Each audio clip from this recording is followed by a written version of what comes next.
Julian, congratulations, a 4-1 win, your first match at Q School this year. Give us your thoughts on that one.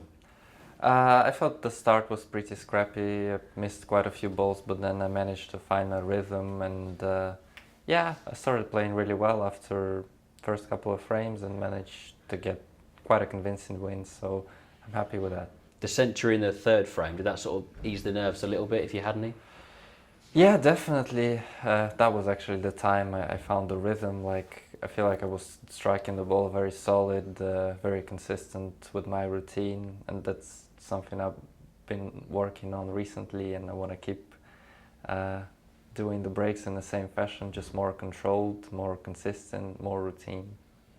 And someone who's been working with you, presumably on that, is Ken Doherty. He's in your corner this week to help you get through Q School. Tell us about that relationship. Yeah, we started working with Ken pretty recently before the World Championships. Well, the first tournament wasn't great, but still I've learned a lot in the last month or so.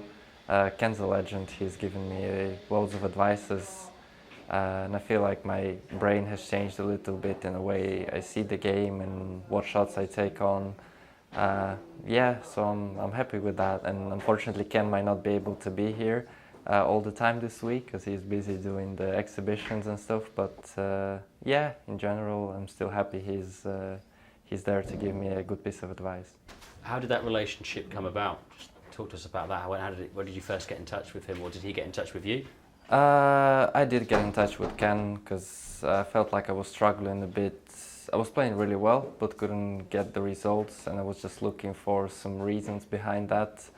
And yeah, I was just searching for something new, a way to improve my game. That's what I always do, even when I play well. I still try to look for something to improve and to get better, because in this game you just can't say, okay, I'm good enough, and it's a constant process of improving. So yeah.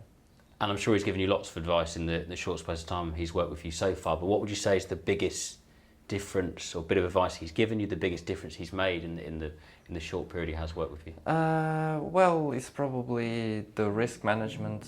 I won't go into details with that, but yeah, it's basically the shot I'm taking on in different moments, at different times, whether it's the right ball, it's the wrong ball.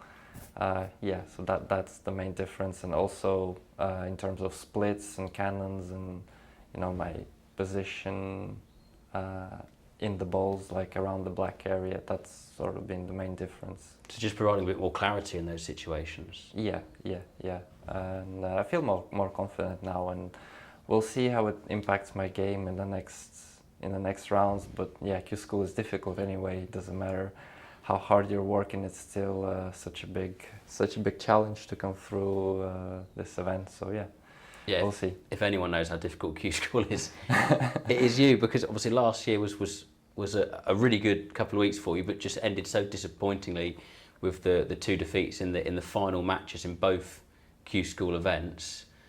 How much has that been on your mind coming here, returning to the same venue as, of course, it happened last year?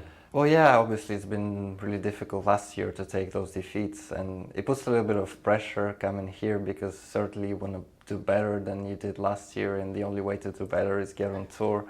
So yeah, I'm trying not to think about that though. I'm just trying to take one ball at a time and focus on the things I've been working on.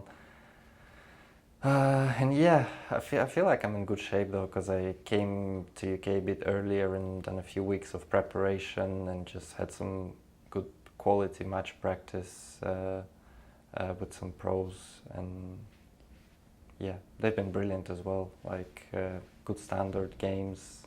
I feel like I'm ready, but you never know. I was going to say, because of the narrow losses last year, the narrow defeat, of course, in the Q Tour playoff final as well, 10-8 to Amir Sarkosh. You must be more determined than ever to try and get that tour card. I mean, everyone coming here for these couple of weeks is trying to get their hands on a tour card, but you must be more determined than you've ever been. It's true.